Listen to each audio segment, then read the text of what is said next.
แล้วแหละแล้วก็รถสายทางมันก็ยังเห็นจอดอยู่บนรถน้ำมันนะน่าจะมีส่วนหนึ่งที่มุ่งหน้าไปก่อนแล้วก็ส่วนหนึ่งก็ยังอยู่แถวนี้อยู่เนาะอันนี้เป็นรถบริษัทเป็นรถขบวนของพี่น้องแต่ว่านี่ผู้ใดของพี่น้องยังบ่มีการเคลื่อนย้ายหรือว่าเอาออกจากทางน่าจะทางการมันน่าจะแจ้งไปแล้วเนาะแต่ว่าน้ำมันนี่น่าจะนักกับรถเพื่อนเลยรถเคนอยู่บ้านเขาน่าจะบ่มีรถเคนใหญ่นะเพื่อที่มันยกรถน้ำมันนี่ขึ้นได้เพราะว่าน้ำมันนี่ถ้าว่าเอาออกมันจะเอาออกบ่ได้พ่อแม่พี่น้องเลยเพราะว่าวังไข่มันสิอยู่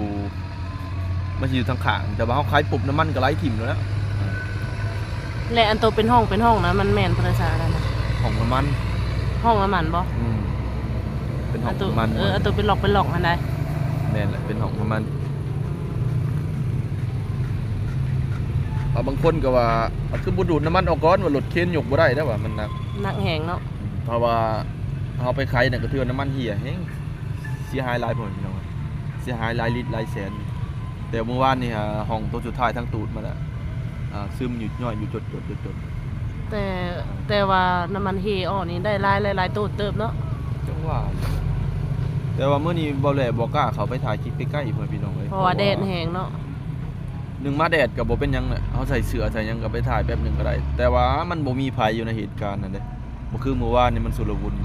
ถ้าว่าเฮาไปนี่มันเกิดเพลิงไหม้ขึ้นมาแล้วภัยรับผิดชอบของพี่น้อง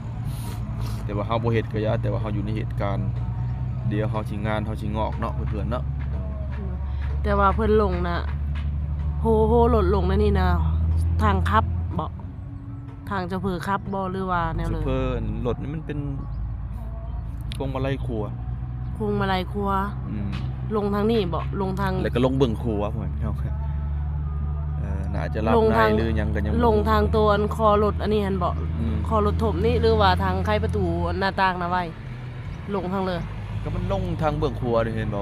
บางครัวแล้วมันก็เป็นลาวกันมาอยู่ต่ำเพราะว่ามันขึ้นฟุตบาทเลยนะแต่ว่าทางฟุตบาทมาเลยแต่ว่าทางเจ้าของผู้ขับนี่ไม่ได้เจ็บลายแต่ว่าโหรถน้ำมุนไปเบิ่หลายเติบเนาะก็เบิ่งแล้วก็เจ็บลายอยู่แต่เรายังแบบตื่นเต้นนะมันยังเก็บอาการอยู่นะเพราะว่าเราก็เจ็บหน้าอกเพราะว่าท้องเรานี่ต่ำกับพวงมาลัยเพราะว่ารถมันลงขนาดนี้นะดีแต่ว่าคนปลอดภัยเนาะมันมาในหลายเม็ดเลยสาวนกประมาณ20 เมตรนี่แหละมันวิ่งมากายบางเกิดอุบัติเหตุนะ20 เมตร30 เมตรผู้ใดบ่ได้ไกลนะแต่ว่าทายเกิดอุบัติเหตุต่ำตุบมันก็กระเด็นเลยนะคนเนาะฟุตบาทบางสูง50 เซนเพื่อนแต่ว่ายังดีแต่เพิ่นยังได้แน่เนาะก็เป็นห่วงเพิ่นอยู่ตอนนี้ก็ยังบ่ทราบว่าเพิ่นสิไปเช็ดซักหรือจักยาแล้วบ่แต่ตอนต่ำน่ะเพิ่นบ่ไปเด้สมมุติว่าผ่านมาคืนนึงนี่ไปซักยาในเลือดกล้ามได้บ่ทันนะพ่อพี่น้องแต่ว่าเฮาเลือดกล้ามปุ๊บมื้อนี้เนาะมันเกิดผลบ่ปีนี้ก็ปีหน้าพ่อพี่น้องเลือดซ้ำในตายได้พ่อพี่น้องน่าจะเป็นมื้ออื่นบ่เนาะเพิ่นจังมายกขึ้นเนาะเพิ่นต้องใช้เวลาก่อนได้นี่นะเพราะว่าน้ำมันยังมีออกหมดเด้อันนี้ทางการลาวเพิ่นก็สิรับผิดชอบหรือว่าให้ทางการไทยเพิ่นแจ้งไปพุ่นบ่จักประกันภัยลาวประกันภัยไทยเนี่ยเพิ่นก็น่าจะแจ้งนะเพราะว่ารถนี่มาแต่เบิ่งป้ายมาแต่ยะลองละยองบ่เว้ยเนาะละยองบ่พี่น้องบ่เลยก็ว่าบ่ขอดปานใดแต่ว่ากะหยาเติมเนาะเพราะว่ามีคนเผาก็ลายอยู่มื้อนี้แดดแห้งเนาะเบิดมื้อเลยเมื่อวานนี้ลงไปตอน 3:00 นเนาะเพิ่นนั้นอันนี้ไปตำโคนั่นน่ะเพิ่นลีขนบ่หรือว่าเว้นโคอันได้ยินเพิ่นเว้าว่ามีรถมอไซค์กับวีโก้เขาแซงกันบ่รถมอไซค์ว่าปาดหน้ากันสงสัยรถมอเตอร์ไซค์น่ะรถยักษ์น่ะมันขี่แวบไปว่าจังนะแล้วก็เลยหลีกนะแล้วก็รถก็เลยเสียหลักไปจังเสียหลักนี่อันตรายเนาะเฮาจักไปลงแบบเลยเนาะเพิ่นจังควางครึ่งนึงอยู่ในนี้เนาะจักเพิ่นไปลงทาเลยเนาะมันลงมาทางข้างเมืองครัวเด้ลงมาลองกระปีนมันกินเลยยันตีนรถเพิ่นมีวิทย์เนาะเพราะว่าหัวมันลงก่อนหัวมันลงมันต้องปีก่อนได้ป่ะ ทางหัวมันปีนปึบเลยมันก็น่าจะหลังมันก็มันนักเลยมันก็สุกกันมาแล้วแหละ เมื่อวานนี้หมาอยู่ในเหตุการณ์ตอนคนไล่ๆแต่ว่ามีการยางเข้ามา อืม กับอีกอย่างกระแดดแน่คนกระลายชะละวนอยู่เนาะตี ยาน น มัน รถ ระเบิดเนาะสนุกเนาะ แมนตีนรถก็จนหมุนเพิ่น ยางหน้าแตกเบิดยางหลังก็ยางข้างเบื้องขวามือไปแหละแตกเลี่ยนๆกันอยู่เพื่อนๆเลยแต่ว่ายางวังอะไรบรรทุกน้ำมันนี่ก็ อ้อเนาะอ้อได้ข้างหนึงนะ ออกปะ อ้ออันนี้ยังเหลยแต่อันกงบอกเพิ่นเอิ้นนะ ลองบรรทุกน้ำมันนี่แหละเฮาขับรถงานใหญ่ถ้าผิดพลาดก็ผิดพลาดใหญ่ไว้พี่น้องเสียหายก็เสียหายหลายล้านหลายตื่น การยังดีแต่ว่าเจ้าของผู้ขับเพิ่นปลอดภัยเนาะแต่ก็เจ็บน้อยหนึงแต่ในแคนของเราก็ ยันซับในหลายกว่านะพอเวนยังแตกหมดเลยเนาะมูลค่าน้ำมันจะว่าเท่าไหร่สนุกจะว่า อยู่ สมมุติว่าอันนี้มันระดับ 60,000 ลิตรผู้ได้ 60,000 ลิตรเจ้าก็คิดเบิ่งเจ้ามันจักแสนจักล้านเจ้า คือสิไล่อันตื้อๆเติบเนาะ อืม เบาชุก อืม เบาชุกอันนั้นน่ะ เบาชุกหายตรงเตง นับพ่อแม่พี่น้องเนาะแนวใดก็เป็นกำลังใจให้เด้อพ่อแม่พี่น้องเอ้ยบ่ว่าสิเป็น FC ผังไทยผังลาวต่างประเทศพ่อแม่พี่น้องเอ้ยเป็นกำลังใจให้ไอ้น้องลาวเฮาแล้วก็ไอ้น้องไทยเฮาเนาะไผก็บ่อยากให้มันเกิดดอกเรื่องแบบนี้ แต่ก็เกิดขึ้นแล้วเนาะ ดี๋ยมันก็เกิดขึ้น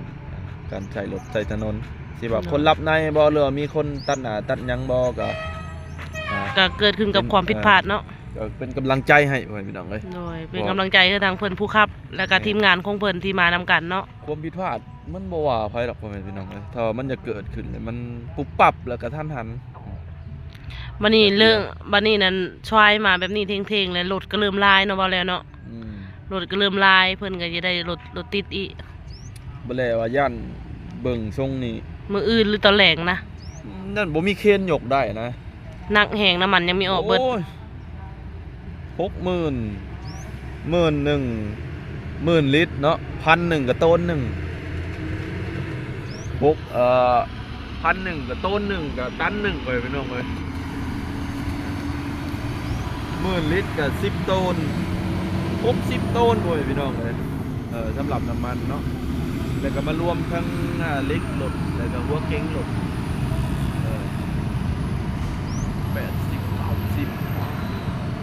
ต้นหมดพี่น้อง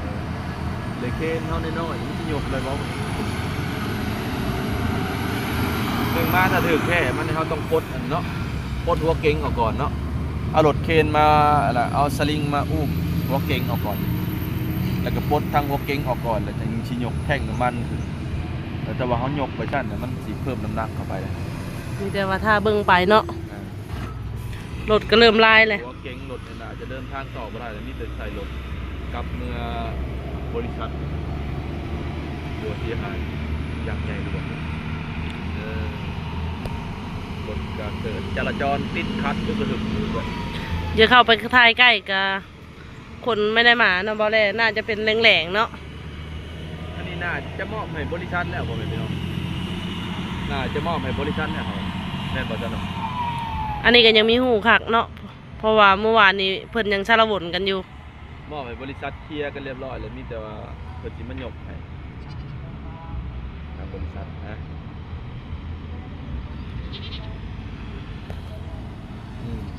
อันนี้ก็เป็นเวลาจังโมง 11โมงนะ11 เป็นเวลา 11 โมงถือว่าเที่ยงแล้วเพื่อนๆเลยโอ้ยมื้อนี้แดดมุกเท่าหลายนี่ได้ก็ขอโทษขออภัยพ่อแม่พี่น้องเอ้ยถ้าว่ากล้องบ่งามกล้องบ่แจ้งเนาะเฮ็ดให้พ่อแม่พี่น้องเบิ่งบ่ชัดเจนก็ไปเบิ่งคลิปเก่าๆเด้อที่ว่าเอาลงพ่อแม่พี่น้องแต่ว่าเนี่ยคลิปเก่ามื้อนี้เป็นคลิปใหม่อัปเดตใหม่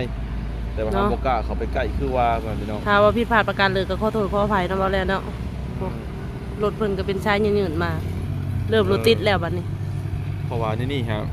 พ่อแม่บ่แลหรือว่าคนยุคเก่าก็เว้าอยู่ได้พ่อแม่พี่น้องเอ้ยมันก็แบบอาถรรพ์เนี่ยได้แถวนี้พ่อแม่พี่น้องเอ้ยตะกัวไวไลนี่ก็เรื่องความเชื่อเนาะพ่อแม่พี่น้องเนาะ โดย เดินมาซุมื้อนี้เฮาก็เสียแน่บ่เสียแน่เดี๋ยวได้ก็บ่ลบหลู่เจ้าถิ่นเจ้าทานเด้อพ่อแม่พี่น้องเด้อเจ้าถิ่นเจ้าทานเอ้ยบ่แลบ่ได้ลบหลู่เว้าตามความจริงพ่อแม่พี่น้องไปมาสู่โอ้ยคือวังครัวนี่มันจักเจาะเนาะแล้วมันมีพุทธบาทขึ้นมาอีกถ้าว่าเฮาคอยระมัดระวังมันก็บ่เป็นหยังพ่อแม่พี่น้องเอ้ยน่าจะเป็นความผิดพลาดของโชเฟอร์ขับรถแน่น่าจะ บางทีก็หิวนอนเนาะบางทีก็ แต่ว่าเพิ่นขับรถเก่งประมาณนี้บ่น่าจะขึ้นง่ายๆดอกยันรับในหลายกว่าบ่แล้วหนึ่งมากอะถ้าว่าคนตัดหน้าก็เพิ่นสิแซกมาพี่อยากให้มันโค้งพุทธบาทก็น่าจะเป็นไปบ่ได้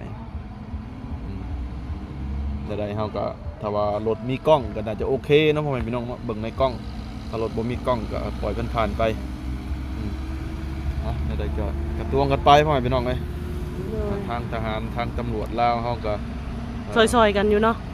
เพิ่นก็คุมอยู่ได้เพิ่นก็อีหยังก็เขาเอิ้นนะ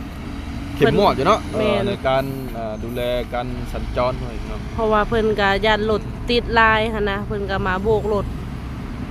โอเคนะพ่อแม่พี่น้องเนาะเดี๋ยวบ่ไหร่สิขอจบคลิปเพียงเท่านี้พ่อแม่พี่น้องเอ้ย โด แต่ ย ว่า โดย คืบหน้าบ่ได้เดี๋ยวบ่ไหร่สิอัปเดตให้ฟังเด้อพ่อแม่พี่น้อง ถ้ารถเข็นมาเนาะก็จะได้ถ่ายให้เบิ่ง แต่ว่ารถนี่ครับ2มื้อนี้แล้วพ่อแม่พี่น้องเอ้ยแต่ว่านี่แล้วก็ มือหนึ่งกับครึ่งเนาะมือหนึ่งกับนิด แล้วเพิ่นสิมายกยามใดเดี๋ยวบ่ไหร่ทอบ่ไหร่กายมาหรือว่ากายผ่านมาเห็นบ่ไหร่ก็สิถ่ายคลิปให้ FC ฝั่งไทยฝั่งลาวได้เบิ่งนำกันพ่อแม่พี่น้องเอ้ยเป็นกำลังใจให้เด้อพ่อแม่พี่น้องเด้อมาหันนี่บ่เลยขอคำว่าบ๊ายบาย